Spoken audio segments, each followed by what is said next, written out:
మిత్రులారా, ఈరోజు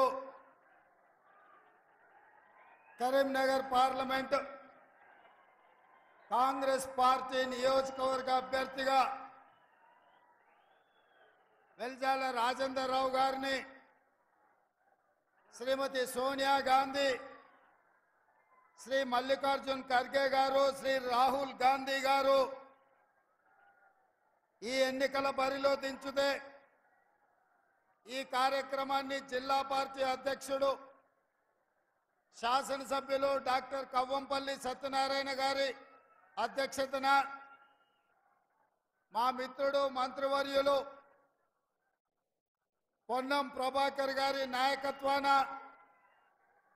సిపిఐ చాడా వెంకటరెడ్డి గారు, సిపిఎం నాయకులు, తెలంగాణ జనసమితి నాయకులు, కాంగ్రెస్ పార్టీ రాష్ట్ర నాయకులు, కాంగ్రెస్ పార్టీ కరీంనగర్ ఉమ్మడి జిల్లా నాయకులు, కాంగ్రెస్ పార్టీ కరీంనగర్ అదేవిధంగా వివిధ నియోజకవర్గాల నాయకులు, మండల పార్టీ నాయకులు, గ్రామ శాఖ అధ్యక్షులు, ప్రాణ సమానులైన కాంగ్రెస్ పార్టీ కార్యకర్తలందరూ వేలాదిగా తరలి వచ్చి ఈరోజు వెల్చాల రాజేందర్ రావు గారిని గెలిపించడానికి, ఆశీర్వదించడానికి విచ్చేసిన మీకందరికీ కూడా మనస్ఫూర్తిగా ధన్యవాదాలు, కృతజ్ఞతలు మిత్రులారా. అదేవిధంగా మొన్న జరిగిన శాసనసభ ఎన్నికల్లో హుజూరాబాద్ శాసనసభ నియోజకవర్గం నుంచి మిత్రుడు ప్రణవ్ని 14 రోజుల ముందే మీకు అభ్యర్థిగా పంపిస్తే మీరందరూ కష్టపడి దాదాపుగా 54,000 ఓట్లు ఇచ్చి ఒక యువకుణ్ణి మీరు అండగా నిలబడి ప్రోత్సహించినందుకు మీకందరికీ మనస్ఫూర్తిగా ధన్యవాదాలు మిత్రులారా. మిత్రులారా, నేను ఎక్కువ విషయాలు మాట్లాడదలుచుకోలేదు, కానీ తెలంగాణ రాష్ట్రానికి సంబంధించి ఈ దేశం యొక్క రాజకీయ, ఆర్థిక, సామాజిక స్థితిగతులపై మనం మాట్లాడాల్సిన అవసరం ఉన్నది. ఈ కరీంనగర్ జిల్లా అంటే చైతన్యవంతమైన జిల్లా. ఈ ప్రాంతంలో ఎం సత్యనారాయణరావు గారు, చొక్కారావు గారు, రత్నాకర్ రావు గారు లాంటి ఉద్దండులు, ముఖ్యంగా ఈ హుజూరాబాద్ ఆనాడు సమాజంలో ఉన్న, సమాజాన్ని పట్టి పీడిస్తున్న సమస్యల మీద ఎర్రజెండ నీడన పేద ప్రజల గుండెల్లో శాశ్వతంగా నిలిచిపోయే చాలా మంది విప్లవకారులు ఈ ప్రాంతం నుంచి ఈ ప్రజల కోసం కొట్లాడిన చరిత్ర ఈ కరీంనగర్ జిల్లాకు ఉంది. ఆనాడు తెలంగాణ రాష్ట్ర సాధనలో ఎక్కడో సిద్దిపేట చింతమడక నుంచి వచ్చిన చంద్రశేఖర్ రావును 2004లో తెలంగాణ రాష్ట్రాన్ని సాధించాలన్న ఆకాంక్ష, గల్లీ నుంచి ఢిల్లీ వరకు ఈ నినాదాన్ని వినిపించాలన్న పట్టుదల 2004లో, 2006లో, 2008లో ఎన్నిసార్లు ఎన్నికలు, ఉప ఎన్నికలు వచ్చినా చంద్రశేఖరరావుకు, బీఆర్ఎస్కు అండగా నిలబడి మీరు తెలంగాణ బిడ్డలం, ఈ గడ్డ తెలంగాణ ఉద్యమానికి ఊపిరి ఊతుంది, ఈ గడ్డ తెలంగాణ రాష్ట్రాన్ని సాధిస్తుందని మీరందరూ నిరూపించిన సోదరులు. ఏ సోదరులైతే తెలంగాణ రాష్ట్ర సాధనలో చాలా కీలక భూమిక పోషించిండ్రో, 2009లో చంద్రశేఖరరావు గారు ఈ కరీంనగర్ ప్రజలకిచ్చిన హామీలను అమలు చేయకపోవడము, ఈ ప్రాంత రాజకీయాలలో ఆర్థికపరమైన ఆలోచనతోటి ఈ ప్రాంతాన్ని నిర్లక్ష్యం చేస్తే, ఆనాడు చంద్రశేఖరరావు కరీంనగర్ వదిలి మహబూబ్ నగర్ పార్లమెంటు మా ప్రాంతానికి వలస వస్తే కూడా మేమేం ఆలోచన చేయలే. తెలంగాణ రాష్ట్రం రావాలి అంటే పాలమూరు గడ్డ మీద తెలంగాణ నినాదం వినిపించాలి అని ఆనాడు మేము కూడా చంద్రశేఖరరావును గెలిపించినాం. ఇటు కరీంనగర్ జిల్లా అయినా, అటు పాలమూరు గడ్డ అయినా చంద్రశేఖరరావు చేతుల్లో బందీ అయి తెలంగాణ ప్రజలకు అన్యాయం చేస్తుంటే ఈ కరీంనగర్ జిల్లా నుంచి మొదలు పెడితే పాలమూరు గడ్డ మీద 3 రంగుల కాంగ్రెస్ జెండాను ఎగరేసి ఈ తెలంగాణ రాష్ట్రంలో మొన్న జరిగిన డిసెంబర్ ఎన్నికల్లో సోనియమ్మ నాయకత్వంలో ఇందిరమ్మ రాజ్యాన్ని ప్రజా పాలనను మీరు తీసుకొచ్చారు. మొన్న జరిగిన ఎన్నికలు డిసెంబర్లో వచ్చిన ఫలితాలు సెమీఫైనల్స్ మాత్రమే. సెమీఫైనల్స్ లో చంద్రశేఖరరావును చిత్తుగా ఓడించి ఇందిరమ్మ రాజ్యాన్ని తెచ్చినందుకు మిమ్మల్ని అభినందిస్తున్నా. మరి ఇవాళ మిమ్మల్ని అడుగుతున్న మిత్రులారా, సెమీఫైనల్స్ లో చంద్రశేఖరరావును చిత్తుగా ఓడించిన మీరు ఇవాళ ఫైనల్స్ కు వచ్చినాం. ఈ ఫైనల్స్ లో ఈ తెలంగాణ పౌరుషాన్ని గుజరాత్ కు తెలిసే విధంగా బీజేపీ వాళ్ళు సూరత్ కు పారిపోయే విధంగా ఇవాళ తీర్పు ఇవ్వాల్సిన అవసరం ఉన్నది. ఈ ఫైనల్స్ లో బీజేపీ నరేంద్ర మోడీని ఓడించాల్సిన బాధ్యత ప్రతి ఒక్క కాంగ్రెస్ పార్టీ కార్యకర్త మీద, 4 కోట్ల తెలంగాణ ప్రజల మీద ఉన్నది. ఎందుకంటే 10 సంవత్సరాలు ప్రధానమంత్రిగా ఉన్న నరేంద్ర మోడీ ఈ తెలంగాణ రాష్ట్రానికి ఇచ్చింది లేదు. బండి సంజయ్ కరీంనగర్ జిల్లాకు తెచ్చింది లేదు. ఇవాళ ఈ వేదిక మీద నుంచి తెలంగాణ సమాజానికి నేను గుర్తు చేయదలుచుకున్నా, ఆనాడు పునర్విభజన చట్టంలో ఈ తెలంగాణ రాష్ట్రానికి బయ్యారం ఉక్కు కర్మాగారాన్ని, కాచిపేట రైల్వే కోచ్ ఫ్యాక్టరీని, 4000 మెగావాట్ల విద్యుత్ ఉత్పత్తి ఎన్టీపీసీ నుంచి మనకి ఇవ్వాలని, ఐటీఐఆర్ కారిడార్ ఇవ్వాలని, గిరిజన యూనివర్సిటీ ఇవ్వాలని, ఐఐఎం ఇవ్వాలని, ఐఐటి ఇవ్వాలని, పాలమూరు రంగారెడ్డి ఎత్తిపోతల సాగునీటి ప్రాజెక్టును జాతీయ ప్రాజెక్టుగా ప్రకటించాలని 2014లో సోనియా గాంధీ గారు, మన్మోహన్ సింగ్ గారు తెలంగాణకి ఇచ్చిండ్రు. ఇవేవి చేయలే. ఇవి చేయకపోను పార్లమెంటులో జరిగిన చర్చల సందర్భంగా ఈ దేశ ప్రధానమంత్రి పార్లమెంటరీ వ్యవస్థలను అవమానించే విధంగా పార్లమెంటు తలుపులు మూసి తెలంగాణ బిల్లును ఆమోదించారు. కాంగ్రెస్ పార్టీ సోనియా గాంధీ తల్లిని చంపి బిడ్డను బతికించారు. ఇట్లాంటి మాటల ద్వారా 60 ఏళ్ల తెలంగాణ ఆకాంక్ష, 1200 మంది తెలంగాణ బిడ్డల ఆత్మ బలిదానాలను అవమానించే విధంగా పార్లమెంటులో మాట్లాడిండు. నేను ఇవాళ అడుగుతున్న బండి సంజయ్ని, గతంలో నువ్వే ఎంపీగా ఉన్నావు కదా, నరేంద్ర మోడీ గారి మాటలు మాట్లాడినప్పుడు నువ్వు పార్లమెంటులోనే ఉన్నావు కదా, తెలంగాణ తల్లిని అవమానిస్తుంటే, తెలంగాణ రాష్ట్ర ఏర్పాటు ప్రక్రియను తప్పుపడుతుంటే ఎందుకు మౌనంగా ఉన్నావు బండి సంజయ్? తెలంగాణను అవమానించినందుకు ఇవాళ నీకు కరీంనగర్లో ఓట్లు వేయాలనా?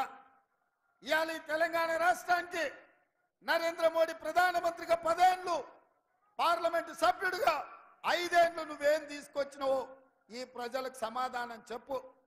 ఆనాడు అయ్యో పాపం పేదోళ్ళ బిడ్డ గుండో అరగుండో ఏదో ఒక గుండు గెలవని కదా అని ఈ తెలంగాణ ప్రజలు నీకు ఓటేసిండ్రు. మరి 5 ఏళ్లల్లా నిజామాబాద్లో గుండు కానీ, కరీంనగర్లో ఉన్న అరగుండు కానీ ఇవాళ తెలంగాణ రాష్ట్రానికి ఇచ్చింది లేదు, తెలంగాణ రాష్ట్రానికి తెచ్చింది లేదు. నరేంద్ర మోడీ గారు జాతీయ ప్రాజెక్ట్ ఇవ్వలేదు, నరేంద్ర మోడీ గారు ఐటీఐఆర్ కారిడార్ ఇవ్వలేదు. ఇవాళ ఈ తెలంగాణ రాష్ట్రానికి నరేంద్ర మోడీ భారతీయ జనతా పార్టీ ఇచ్చింది ఏంటంటే గాడిద గుడ్డి ఇచ్చిండ్రు. ఇగో ఈ గాడిద గుడ్డే 10 ఏళ్ల తెలంగాణ రాష్ట్రానికి నరేంద్ర మోడీ ఇచ్చిండ్రు. నేను ఇవాళ అడుగుతున్నా, మా సీనన్నని ఇట్లే పట్టుకోమంటున్నా, దీన్ని మాట్లాడినంతసేపు పట్టుకొని పేద ప్రజలకు తెలంగాణ సమాజానికి చూపించు. ఎందుకంటే తెలంగాణకు బీజేపీ నరేంద్ర మోడీ ఏమిచ్చిండయ్యా అంటే, కర్ణాటకకేమో చెంబిచ్చిండు, ఆంధ్రప్రదేశ్కేమో మట్టి చెంబెడు నీళ్ళు ఇచ్చిండు, తెలంగాణకు మాత్రం గాడిద గుడ్డిచ్చిండు. ఈ గాడిద గుడ్డిచ్చినందుకు గుండు అరగుండుకు ఓటేయాలనా నేను అడుగుతున్నా. ఈ తెలంగాణ రాష్ట్రాన్ని భారతీయ జనతా పార్టీ మాయ మాటలతోని వంచి తెలంగాణను ఆక్రమించుకోవాలని చూస్తున్నారు. మన అయోధ్యలో జరిగిన రాముడు కళ్యాణం జరగకంటే ముందే 15 రోజుల ముందు అక్షింతలు ఊరూరు పంపించారు. నేను అడుగుతున్నా, తెలంగాణ వేద బ్రాహ్మణులను, ఇక్కడికి వచ్చిన పెద్దలను, ఎక్కడైనా కళ్యాణం ముగిసిన తర్వాత కళ్యాణంలో పంచిన అక్షింతల్ని మనం వధూవరుల మీద మనం చల్లుతాం. అక్కడ అయోధ్యలో రాముడు కళ్యాణం జరగకంటే ముందే 15 రోజుల ముందే అక్షింతలు ఊరూరా ఇంటింటికి ఇక్కడ బియ్యంలో పసుపు కలిపి అవి ఇంటింటికి పంపించిందంటే హిందూ సాంప్రదాయాలను అవమానించి హిందూ సాంప్రదాయాలను దెబ్బతీసే విధంగా కళ్యాణం జరగకుండానే అక్షింతలు పంచడం ద్వారా శ్రీరాముడిని అవమానించింది భారతీయ జనతా పార్టీ నాయకులు కాదా, బండి సంజయ్ కాదా అని నేను అడుగుతున్నా. ఈ దేశంలో ఉండే హిందువులు, హిందూ ఆచారాన్ని పాటించే పెద్దలందరూ ఆలోచన చేయండి. రాజకీయాల కోసం రాముడిని కూడా వదలడం లేదు. ఎవరు కాదయా, మనందరం రాముడి భక్తులం కాదా? శ్రీరామనవమి చేయలేదా? హనుమాన్ జయంతి చేయలేదా? దసరా, దీపావళి, సంక్రాంతి, ఉగాది పండుగలు, వినాయక చవితులు చేయలేదా? బతుకమ్మలు ఆడలేదా? బోనం కుండలు ఎత్తలేదా? అంతెందుకు, మా సోదరులకు గుర్తు చేయదలుచుకున్న గ్రామ దేవతలైన పోచమ్మ, ఎల్లమ్మ, మైసమ్మకు కోడి కొయ్యలేదా? కళ్ళు కొయ్యలేదా? మనం కాదా హిందువులం? మనకంటే ఎవడైనా ఈ రాష్ట్రంలో, ఈ దేశంలో హిందువులు ఉన్నారా? ఈ వేదిక మీద ఉన్న మేము హిందువులం, కానీ హిందుత్వాన్ని ఓట్ల కోసం వ్యాపార వస్తువుగా మేము ఆడుకోము. అందుకే నేను చెప్పిన స్పష్టంగా, దేవుడు గుడిలో ఉండాలి, భక్తి గుండెల్లో ఉండాలి. గుండు అరగుండులాగా బజార్లో పోర్తి బస్ స్టాండ్లలో దేవుడి బొమ్మ పెట్టి చిల్లర పైసలు అడుక్కున్నట్టు దేవుడి బొమ్మను చూపించి రాముడు పేరు చెప్పి ఇవాళ ఓట్లు అడుక్కునే దిక్కుమాలిన పరిస్థితి ఇవాళ నిజామాబాద్, కరీంనగర్ జిల్లాలో బీజేపీ నాయకులు చేస్తున్నారు. అందుకే మిత్రులారా, ఇవాళ మీ అందరికి ఒకటే మాట చెప్పదలుచుకున్నా.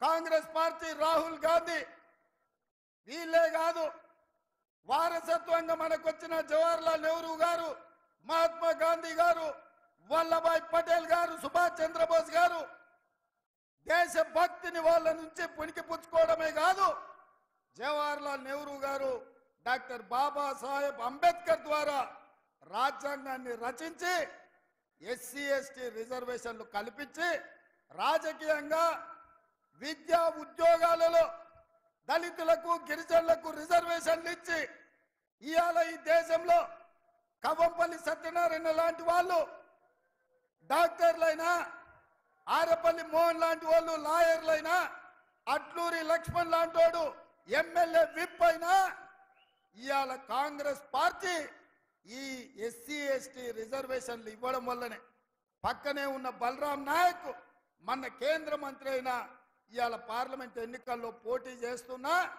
గిరిజనులకు మనం ఇచ్చిన రిజర్వేషన్ ఇవాళ ఎస్సీ ఎస్టీలకే కాదు, బీసీ ఓబీసీల ఆర్థిక రాజకీయ స్థితిగతులను దృష్టిలో పెట్టుకొని రాహుల్ గాంధీ గారు బీసీ జనాభాలు లెక్కగట్టి బీసీల దామాస ప్రకారం రిజర్వేషన్లు పెంచాలి అని రాహుల్ గాంధీ గారు భారత్ జోడో యాత్రలో చెప్పిండు.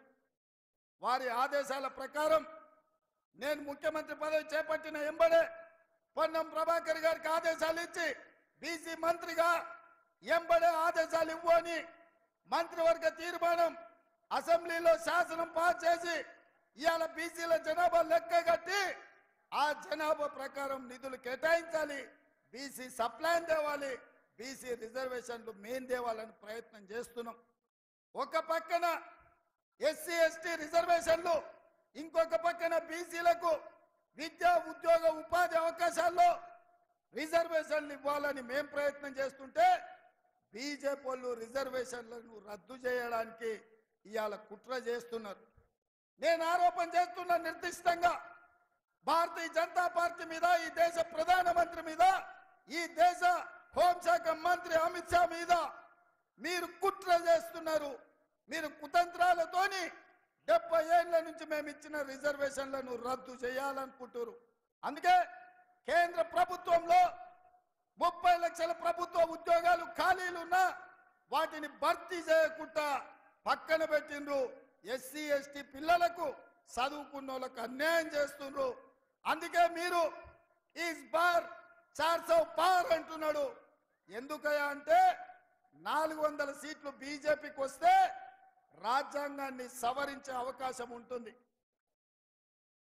3 2 వంతుల మెజారిటీ బీజేపీకి వస్తే ఎట్లయితే 370 ఆర్టికల్, ట్రిపుల్ తలాక్, సిటిజన్ అమెండ్మెంట్ యాక్ట్, అదే విధంగా యూనిఫామ్ సివిల్ కోడ్, నోట్ల రద్దు, జిఎస్టి, రైతు వ్యతిరేక నల్ల చట్టాలు ఎట్లయితే పార్లమెంటులో ఆమోదించిండ్రో ఈ ఎన్నికలు జరిగిన ఎంబడే బీజేపీ ఒకవేళ ప్రభుత్వంలోకి వస్తే ఎస్సీ ఎస్టీ బీసీ రిజర్వేషన్లు రద్దయితాయి. మిత్రులారా, ఇవాళ మండల్ కమిషన్ ఇచ్చిన నివేదిక ప్రకారం బీసీ జనాభాను లెక్క కట్టండి, 27% నుంచి బీసీ రిజర్వేషన్లు పెంచండి అని సుప్రీంకోర్టు ఆదేశాలు ఇచ్చింది. వాటిని దృష్టిలో పెట్టుకొని ఇవాళ కాంగ్రెస్ బీసీ జనాభాను లెక్కించాలంటుంది. ఎందుకు బీజేపీ బీసీ జనాభాను లెక్కలు వేయొద్దు అంటుంది? నరేంద్ర మోడీ సమాధానం చెప్పాలి. నరేంద్ర మోడీ గారు ఇవాళ రేపో మన గడ్డ మీద కాలు పెడుతుండు. నరేంద్ర మోడీ ప్రధానమంత్రిగా, భారతీయ జనతా పార్టీ రాజకీయ పార్టీగా ఎందుకు ఎస్సీ ఎస్టీ బీసీ రిజర్వేషన్లు రద్దు చేయాలనుకుంటున్నారు? ఈ దేశంలో మూలవాసులు వాళ్ళు. ఈ దేశం ఉన్నది, ఈ గడ్డ మీద పుట్టింది, ఈ గడ్డ మీద పెరిగింది. మూలవాసులైన దళితులు, గిరిజనులు, బలైన వర్గాల రిజర్వేషన్లను రద్దు చేసే హక్కు మీకెవరిచ్చిండ్రని నేను అడుగుతున్నా. అందుకే మిత్రులారా, బీజేపీ గెలిస్తే మన రిజర్వేషన్లు రద్దు అవుతాయి. అందుకే బీజేపీ ఓడిస్తే మన రిజర్వేషన్లు కొనసాగుతాయి. ఈ ఎన్నికల్లో ప్రజలు ఓడాలన్నా బీజేపీ ఓడాలన్నా మీరు ఒక్కసారి ఆలోచన చెయ్యండి. అందుకే ఈ వేదిక మీద నుంచి తెలంగాణ సమాజంలో ఉన్న 50 లక్షల నిరుద్యోగ యువకులకు, ముఖ్యంగా దళితులకు, గిరిజనులకు, బలైన వర్గాల బిడ్డలకు నేను విజ్ఞప్తి చేస్తున్నా. ప్రమాదం పొంచి ఉన్నది. ఎన్నికలైనంబడే నరేంద్ర మోడీ దళితులు, గిరిజనులు, బలైన వర్గాల మీద సర్జికల్ స్ట్రైక్ చేస్తాడు. మీ రిజర్వేషన్లు రద్దు చేస్తాడు. నేను ఎందుకు ఇంత గట్టిగా చెప్తున్నా అంటే నరేంద్ర మోడీ, అమిత్ షా రిజర్వేషన్లు రద్దు చేస్తారని నేను 2-3 టీవీలలో మాట్లాడినా, 2-3 వేదికల మీద నుంచి చెప్పిన. ఎంబడే ఢిల్లీ నుంచి పోలీసులు వచ్చారు. నేను అడుగుతున్నా, నేను చెప్పదలుచుకున్నా, అయ్యా నరేంద్ర మోడీ, అమిత్ షా గారు, జేపీ నడ్డా, కిషన్ రెడ్డి గారు, బండి సంజయ్, ధర్మపురి అరవింద్ గారు, మీరు గుర్తుపెట్టుకోండి, 10 సంవత్సరాలు చంద్రశేఖర్ రావు ఇదే విధంగా ఏసీబీ అనో, పోలీసులనో, విజిలెన్స్ అనో, లేకపోతే ఇతర శాఖలను నన్ను వేధించిండు, నన్ను కేసులు పెట్టిండు, నన్ను అరెస్ట్ చేసిండు, నన్ను జైలుకు తోలిండు. చివరికి ఏమైంది? నడుము ఇరిగి మూలకు పడ్డాడు చంద్రశేఖర్ రావు మీ చేతుల. నిన్నగాక మొన్న చంద్రశేఖర్ రావులు ఈపులు చింతపండు చేసి ఇవాళ మూలకు కూసబెట్టిండ్రు తెలంగాణ ప్రజలు. ఇవాళ చంద్రశేఖర్ రావు కేటీఆర్ అంటున్నాడు కారు ఖరాబ్ అయింది, షెడ్డుకు పోయింది, మళ్ళీ వస్తుందని. నేను చెప్పదలుచుకున్నా, మీకందరికీ తెలుసు, కారు ఖరాబ్ అయి కార్ఖానకు పోయింది, ఇక అది బాగుపడదు, మళ్ళీ రాదు. జుమ్మెరాత్ బజార్లో తూకానికి తూకం వేసి అమ్మాల్సిందే. కారు గతి లేదు. ఇవాళ కారు లేదు కాబట్టే బస్ వేసుకొని బయలుదేరిండు. నేను చూస్తాం ఏం చేస్తాడో కేసీఆర్ అని. ఏమి లేదా, మీరు బస్సు యాత్ర ఒక్కసారి చూడండి. తిక్కలోడు తిరునాళ్ళకు పోతానంటే వెనకటికి ఎవడో ఎక్కడానికి దిగడానికి సరిపోయిందంట. వానికాడ చూసింది లేదు, చేసింది లేదు. ఇవాళ చంద్రశేఖరరావు బస్సు యాత్ర కూడా తిక్కలోడు తిరునాళ్ళు పోయినట్టే ఉంది తప్ప ఇంకొక మాట లేదు. ఆయన నిన్న ఖమ్మంలో ఒక మాట చెప్తున్నాడు, అయ్యా కాంగ్రెస్ కు 40 సీట్లు కూడా రావు. బీజేపీకి 200 వస్తాయి. 200 వచ్చినప్పుడు తెలంగాణలో ఆయన 12 సీట్లు ఇస్తే సంకీర్ణ ప్రభుత్వంలో చేరి నామ నాగేశ్వరరావుని మంత్రిని చేస్తాడంట. మరి నేను చెప్పింది ఏందా ఇన్ని రోజులు? బీజేపీ బీఆర్ఎస్ చీకటి ఒప్పందం జరిగింది. ఈడ సీటు బీజేపీకి వదిలిండు. అదే విధంగా మహబూబ్ నగర్, చేవెళ్ళ, మల్కాజ్గిరి, భువనగిరి, జహీరాబాద్, కరీంనగర్ లాంటి సీట్లు బీజేపీ వాళ్లకు అంతర్గతంగా చీకటి ఒప్పందంతో గెలిపించాలి. ఇంకొన్ని సీట్లల్లా ఖమ్మము, నల్గొండ లాంటి సీట్లల్లా, మెదక్ లాంటి సీట్లల్లా బీజేపీ వాళ్ళు బీఆర్ఎస్ను గెలిపించాలి, కాంగ్రెస్ ఓడించాలి అని కుట్ర చేస్తున్నారు. నేను ఇవాళ చంద్రశేఖరరావును అడగదలుచుకున్నా. మీడియా మిత్రులారా మీరు కూడా రాసుకోండి, ప్రధానంగా చూపించండి. కేసీఆర్ను ఇండియా కూటమిలోకి రానియం. కేసీఆర్ ఇంటి మీద కాకి మా ఇంటి మీద వాళ్తే ఒక్కటే దెబ్బకు తుపాకీ తోని లేపి అవతలేస్తాం. కేసీఆర్ను కాదు, కేసీఆర్ ఇంటి మీద వాలిన కాకి మా కాంగ్రెస్ గోడ మీద వాళ్తే కూడా మా కార్యకర్తలు కాల్చి అవతల పడేస్తారు. మా దగ్గరికే రానియం. మరి 12 సీట్లతో కేంద్రంలో ప్రభుత్వం ఏర్పాటు చేస్తాడా? ఎవరితో చేస్తాడా కేసీఆర్? అంటే ఎన్డీఏతోనే కదా, బీజేపీతో పొత్తు పెట్టుకుంటా అని చెప్తుండు కదా. మొన్న 10 ఏళ్ళు బీజేపీతోనే కదా ఆయన ఉన్నది. ఈ చట్టాలు వచ్చినప్పుడు పార్లమెంట్లో మద్దతు ఇచ్చింది ఆయనే కదా. నరేంద్ర మోడీని పిలిపించి మాకు నిధులేమొద్దు, నీ ప్రేమ ఉంటే చాలు, నీ ప్రేమలో అమరుణ్ణి అయిపోతా నేనని చెప్పింది చంద్రశేఖరరావు కాదా? గజ్వేల్లో మిషన్ భగీరథ ప్రారంభించినప్పుడు చంద్రశేఖరరావు చెప్పింది ఇదే కాదా? మాకు నిధులొద్దు, నీ ప్రేమ ఉంటే చాలు అని. ఇవాళ మరి అదే చంద్రశేఖరరావు ఆయన మాట్లాడుతున్నాడు. ఏమని? రాబోయే ఎన్నికలలో హంగ్ పార్లమెంట్ వస్తుంది, నేను కేంద్రంలో చేరతా, నామ నాగేశ్వరరావుని మంత్రిని చేస్తాను. ఇంత స్పష్టంగా బీజేపీతో ఒప్పందం చేసుకొని బీజేపీ బీఆర్ఎస్ వ్యూహాత్మకంగా ఒకరి మీద ఒకరు పోటీ చేసినట్టే చేసి ఏనకంగా ఒప్పందంతో కాంగ్రెస్ మీద కుట్ర చేస్తారు. ఈ కుట్రలన్నీ చూసే మా కమ్యూనిస్టు సోదరులు, మా కోదండరామ్ గారు కాంగ్రెస్ పార్టీని ఎట్లయినా గెలిపించాలి, ఈ దేశంలో సెక్యులరిజాన్ని కాపాడాలి అని సిపిఐ సిపిఎం కోదండరామ్ గారు ఇవాళ మనకు మద్దతుగా నిలబడ్డారు.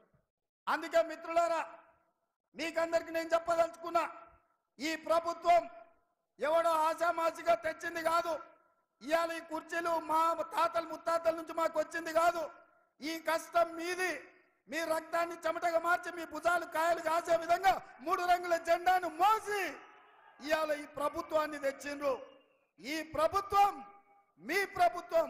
అందుకే ఈ ప్రభుత్వం ఆడబిడ్డలకు ఆర్టీసీ బస్సు ఉచిత ప్రయాణం ఇచ్చింది. అందుకే మీ ప్రభుత్వం ఆరోగ్యశ్రీలో 10 లక్షల రూపాయలు పేదవాళ్లకు ఉచితంగా ఇచ్చింది.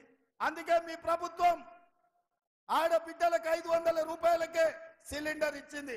అందుకే మీ ప్రభుత్వం ఆడబిడ్డలకు 500 రూపాయల సిలిండరే కాదు, 4,50,000 ఇందిరమ్మ ఇల్లు, 22,500 కోట్లతోని పేదోళ్ళకి ఇండ్లు ఇచ్చింది.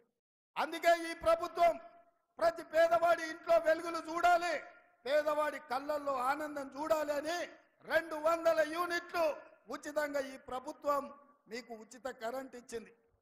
తెలంగాణ ఉద్యమమే నియామకాలు.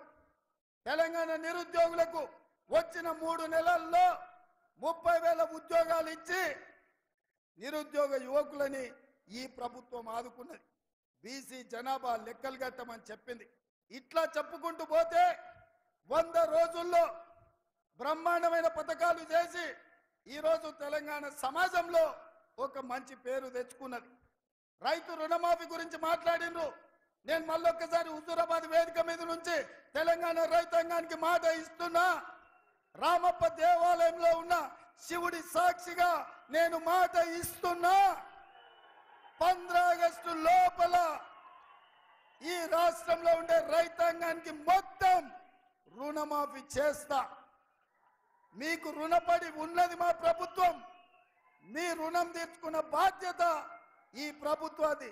అందుకే 15 ఆగస్టు లోపల ప్రతి కార్యకర్తకి నేను చెప్తున్నా, తండాలలో గూడాలలో మారుమూల పల్లెల్లో ప్రతి ఇంటికి పోండి, ప్రతి తలుపు తట్టండి, ప్రతి గుండెకు చేరండి, ప్రతి రైతుకు చెప్పండి 15 ఆగస్టు లోపల మా రేవంత్ అన్న మీ రైతు రుణమాఫీ చేస్తాడని చెప్పండి. లేకపోతే ఈ ప్రభుత్వం ఉండి కూడా ఉపయోగం లేదని నేను భావిస్తున్నా. అందుకే సోదరులారా, మీ ఆకాంక్షలు నెరవేర్చే బాధ్యత మనది. ఇయాల వెల్జాల రాజేందర్ రావును కరీంనగర్ పార్లమెంటు నియోజకవర్గం నుంచి 1,00,000 మెజార్టీతోని గెలిపించండి. గుండు అరగుండు మనకి ఇచ్చింది ఏంది లేదు. నరేంద్ర మోడీ ఇచ్చింది ఏందా అంటే, నరేంద్ర మోడీ ఇచ్చింది ఈ గాడిద గుడ్డు మాత్రమే. గ్రామ గ్రామంలో చెప్పండి, బీజేపీ ఇచ్చిన గాడిద గుడ్డు గాల్లో కలిసిపోద్ది, ఎవరిని కూడా ఉపేక్షించేది లేదు. వెల్జాల రాజేందర్ రావును కరీంనగర్ పార్లమెంటు నుంచి గెలిపించండి. వాళ్ళ కుటుంబం ప్రజాసేవ చేసింది. వాళ్ళ తండ్రి జగపతిరావు గారు 2 సార్లు ఎమ్మెల్యేగా ఎమ్మెల్సీగా ఈ ప్రాంతానికి సేవలు అందించిండు. వారిని గెలిపించండి. మీకు అండగా నిలబడే బాధ్యత నాది.